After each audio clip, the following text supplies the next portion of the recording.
आराधना degree college के YouTube platform में आप सभी का स्वागत है। आज अपन बीए फर्स्ट सेमेस्टर का जो भौतिक भूगोल है उसका चैप्टर है तापमान के वितरण को प्रभावित करने वाले कारक, उसके ऊपर अपनी ये क्लास रहेगी।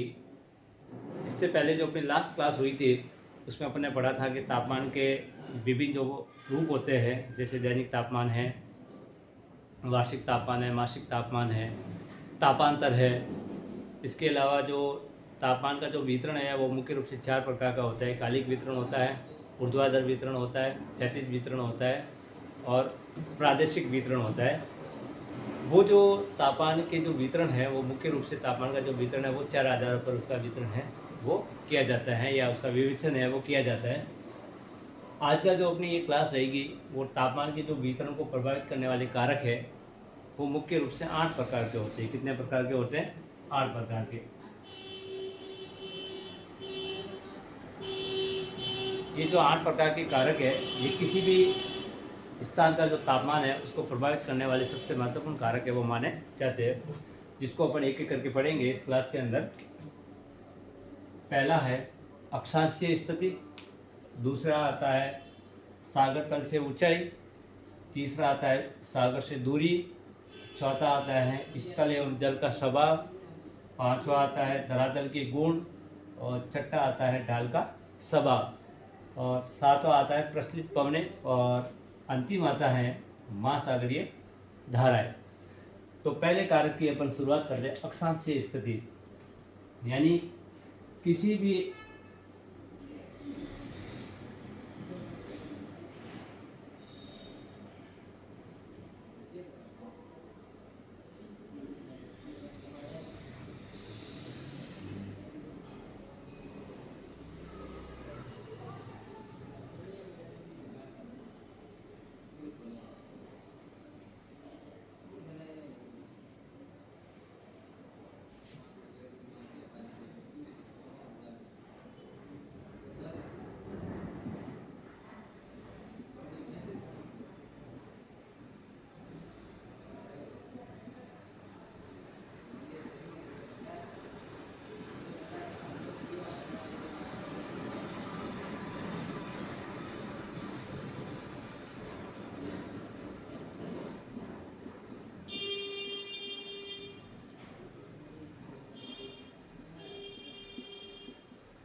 देखिए, अगर अपन अक्षांश के आधार पर किसी स्थान के तापमान के अगर वितरण को देखें तो उसके अंदर भी जो विभिन्नता है वो देखने को मिलती है। यानी अपन देखिए, जैसे जैसे अपन भूमध्य रेखा से ध्रुव की ओर जाते हो, यानी निम्न अक्षांश से उस अक्षांश की ओर जाते हो, जो तो लगातार तापमान है वो बढ़ता जाता है। लेकिन अपन देखते हैं कि जो भूमध्य रेखा होती है उसके आसपास सूर्य की जो किरणें हैं वो एक तो बिल्कुल सीधी चमकती है, यानी जो भूमध्य रेखा है उसके ऊपर साल भर जो सूर्य की किरणें वो हमेशा लंबवत पड़ती है या सीधी चमकती है।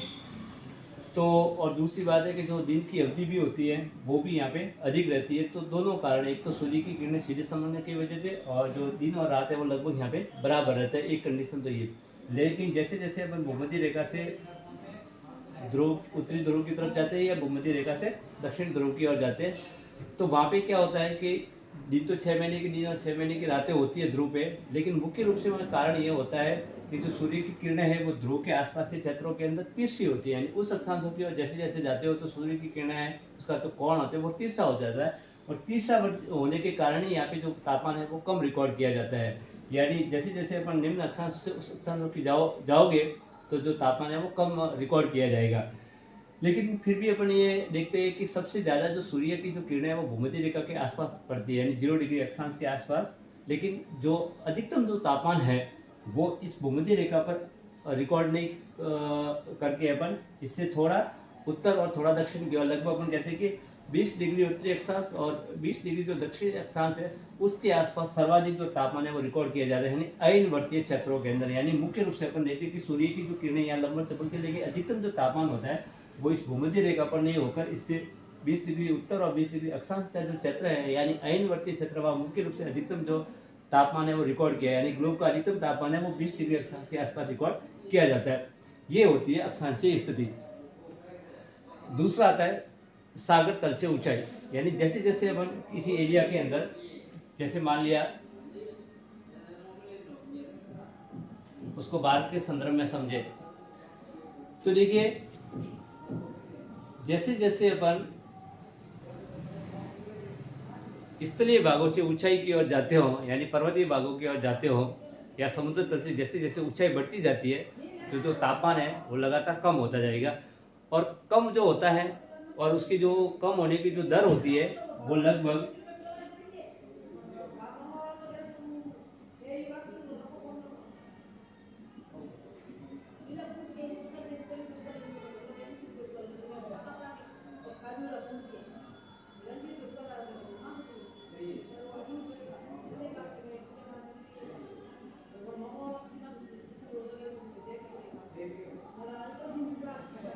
ये, यानी आप जैसे जैसे मैदानी भाग से ऊंचाई की ओर जाओगे, जैसे जैसे समुद्र तल से ऊंचाई बढ़ती जाती है, तो तापमान है वो लगातार कम होता जाता है। इसीलिए अपन देखते हैं कि मैदानी भागों से जब हम पर्वतीय भागों या पठारी भागों में जाते हैं तो तापमान है वो कम रिकॉर्ड किया जाता है। तो उसका कारण है कि जो ऊंचाई पर जाने पर जो वायुमंडलीय तापमान है वो जिस गति से कम होता है, उसकी जो रेट होती है प्रति 165 मीटर की ऊंचाई पे जाने पर 1 डिग्री सेंटीग्रेड, और उस हिसाब से अगर अपने 1 किलोमीटर की ऊंचाई पे जाते हो तो लगभग 6.5 डिग्री सेंटीग्रेड है वो कम तापमान है वो रिकॉर्ड किया जाता है।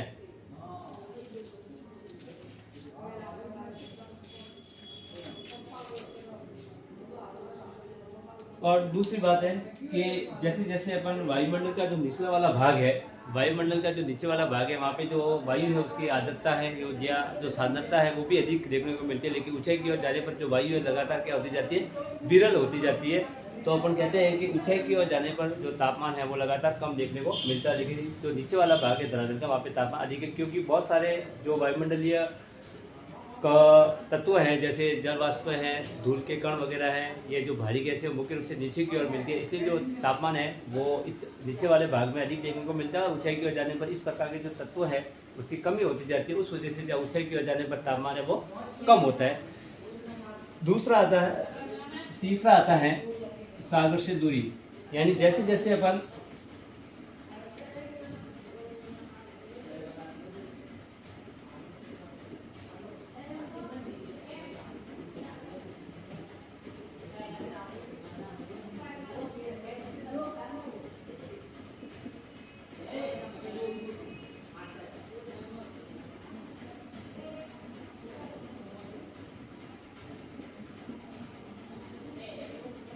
यानी अपन जैसे जैसे सागर को छोड़कर, यानी सागर से जैसे जैसे दूर से स्थलीय भागों की ओर जाओगे, जैसे मान लिया अपन इस मैप के संदर्भ में समझते हैं, यहाँ पे है तटीय क्षेत्र या मुंबई वगैरह जो भी है।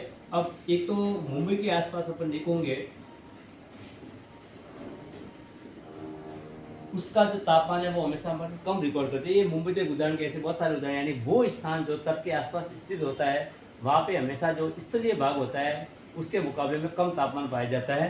तो क्योंकि उसका जो जलीय भाग है वो उसके ऊपर अपना समकारी प्रभाव डालता है। कैसा डालता है? समकारी, यानी उसका एक कारण है कि जो पानी होता है ना वो ऑटोमेटिक एक प्रकार का कंट्रोल का काम करता है, क्योंकि वो अधिक जो तापमान होता है, क्योंकि पानी उसकी विशेषता है कि वो देरी से तो गर्म होता है और देरी से ठंडा होता है। इसलिए बाकी विशेषता होती है कि जैसे वो सूर्य की किरणें आती है तो जल्दी तो गर्म हो जाएगा और जल्दी ठंडा हो जाएगा। इसलिए स्थलीय भाग के अंदर अधिकतम जो तापमान है वो पाया जाता है, यानी तापमान का जो उतार चढ़ाव होता है वो स्थलीय भागों में ज़्यादा होता है। लेकिन जैसे जैसे अपन इस जलीय भाग को छोड़कर आंतरिक भागों में जाओगे तो आपको तापमान है वो अधिक देखने को मिलेगा, यानी तटीय भागों में तापमान कम होता है। तो जैसे जैसे सागर से दूरी बढ़ती जाती है तो तापमान है वो अधिक देखने को मिलता है, और तटीय क्षेत्रों में या सागर के आसपास का जो एरिया है वहाँ पे तापमान है वो कम देखने को मिलता है। इस वजह से कहते हैं कि तो तटीय एरिया है वहाँ पे तापमान हमेशा ही कम रिकॉर्ड किया जाता है, जबकि वही अपन स्थलीय भाग की ओर जाओगे या आंतरिक भागों की ओर जाओगे तो तापमान है वो अधिक देखने को मिलता है। इसको आप भारत के संदर्भ में भी समझ सकते हो कि जो ये तट के आसपास जो बसे हुए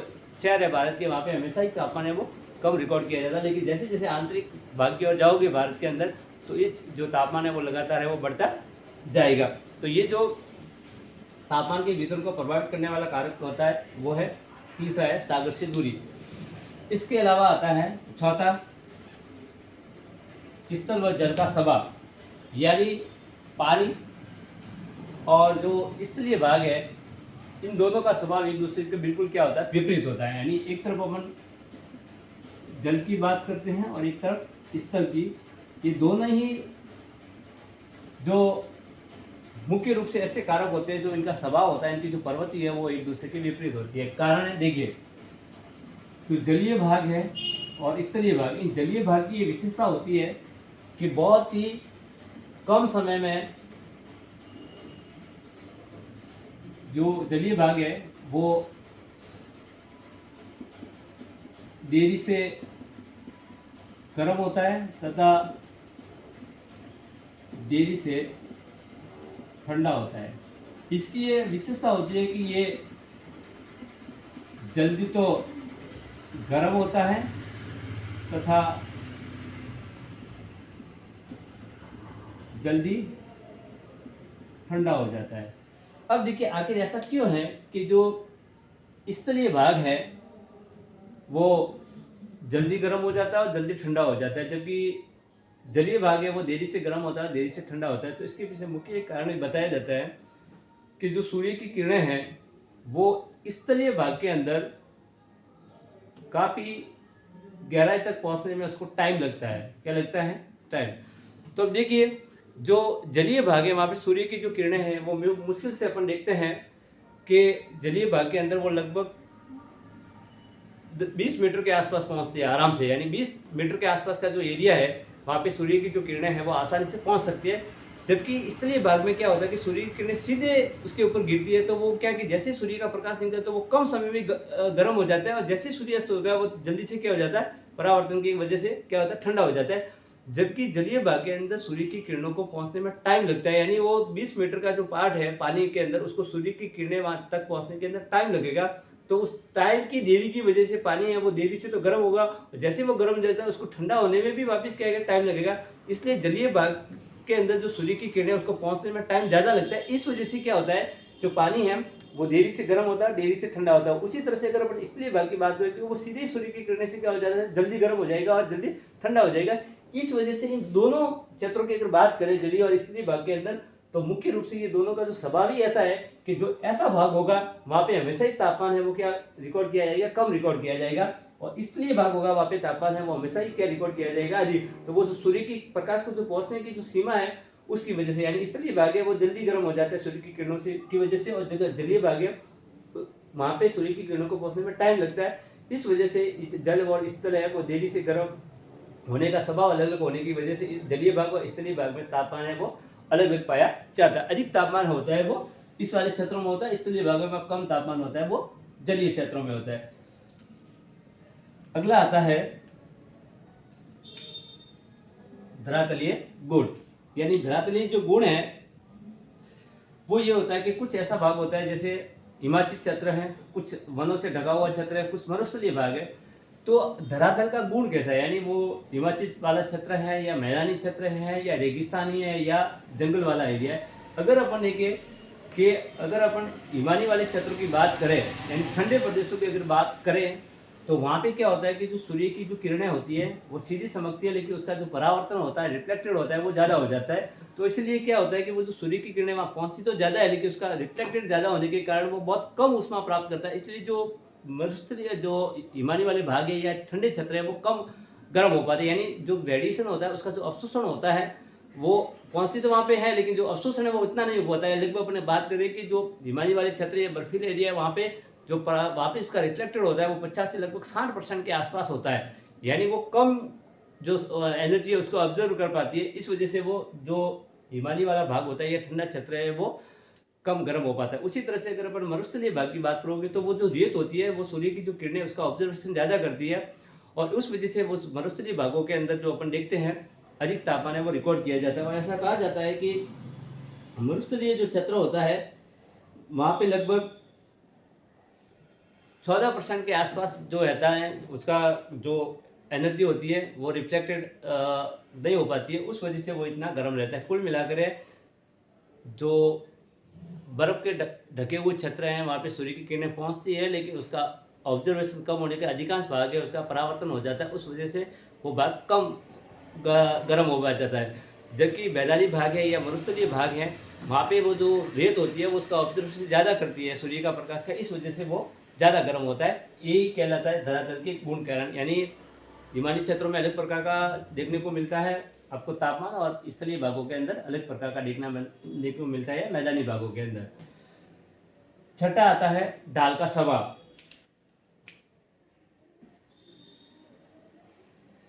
यानी ढाल का स्वभाव कैसा है, यानी जैसे अपन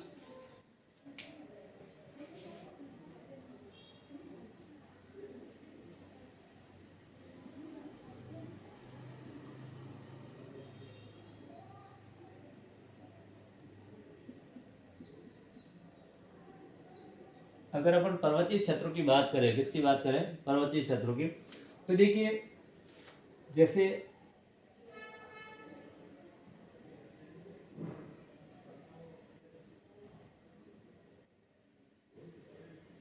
जिस भाग की तरफ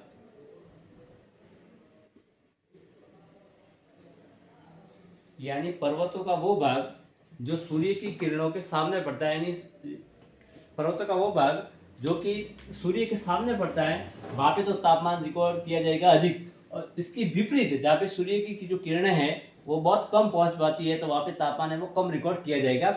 इसलिए कहते हैं ढाल का स्वभाव, यानी जहाँ सामने वाला ढाल होगा पर्वतों का वगैरह या पठारों का, वहाँ पे तापमान अधिक रिकॉर्ड किया, उसका विपरीत साइड होगी जिसको जहाँ पे सूर्य की किरणें वो कम पहुँच पाती है, इसलिए उसके विपरीत साइड की ओर जो है वो तापमान कम रिकॉर्ड किया जाएगा।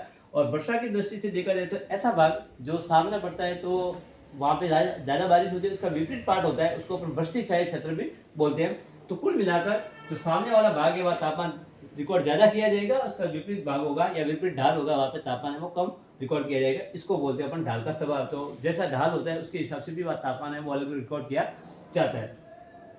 अगला बिंदु आता है प्रचलित पवने, यानी जो पवने चलती है वो, और पवने मुख्य रूप से अपन देखते हैं कि 3 प्रकार की होती है। स्थायी पवने होती हैं, दूसरी आती है सनातनी पवने, और तीसरी होती है स्थानीय पवने। और स्पेशली इसमें अपन स्थायी पवनों की बात करें तो इसके अंदर मुख्य रूप से 3 आती है, व्यापारिक पवने, पशुआ पवने और ध्रुवीय पवने। तो देखिए इस पवने हैं उसका भी अपना एक स्वभाव होता है। अगर वो गर्म पवने है, कैसी है, गर्म है, यानी गर्म पवने का मतलब है कि अगर जिन पवनों की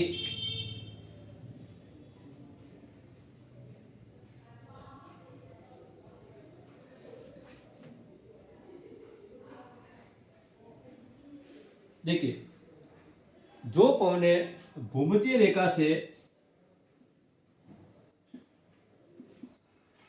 ध्रुवों की ओर चल रही है, यानी अपन बोल रहे हैं कि निम्न अक्षांश से अगर उस अक्षांश की ओर पवने चल रही है तो इस एरिया के अंदर तापमान क्या होता है, ज़्यादा होता है भूमध्य रेखा के आसपास। तो जो भूमध्य रेखा से चलकर जो पवने ध्रुव की ओर जाएगी वो जिस क्षेत्रों की ओर जाएगी वहाँ के तापमान को क्या करेगी, वो बढ़ाएगी। क्या करेगी, बढ़ाएगी, क्योंकि वो इधर से चल रही है तो भूमध्य रेखा पे तापमान ज़्यादा होता है, तो इस वजह से भूमध्य रेखा से ध्रुव की ओर चलने वाली जो पवनें होती है वो तापमान को बढ़ाती है।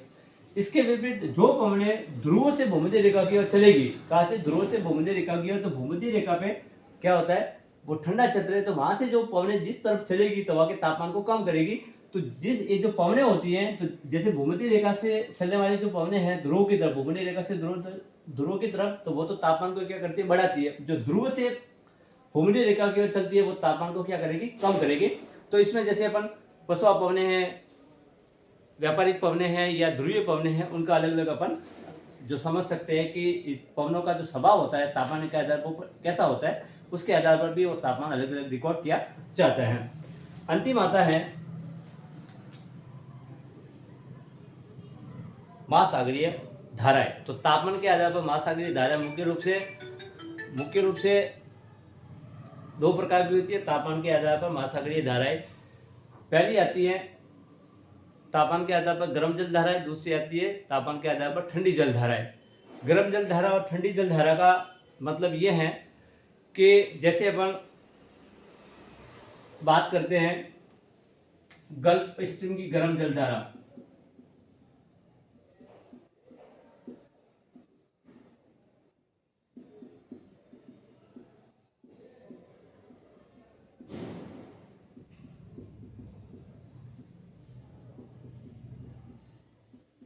देखिए उस जल धारा का क्या नाम है? गल्फ स्ट्रीम की गर्म जल धारा, यानी इसका नाम तो है गल्फ स्ट्रीम, लेकिन इसकी प्रवृत्ति कैसी है? वो है गर्म। उसी तरह से दूसरी जल धारा है, जैसे लेब्राडोर की,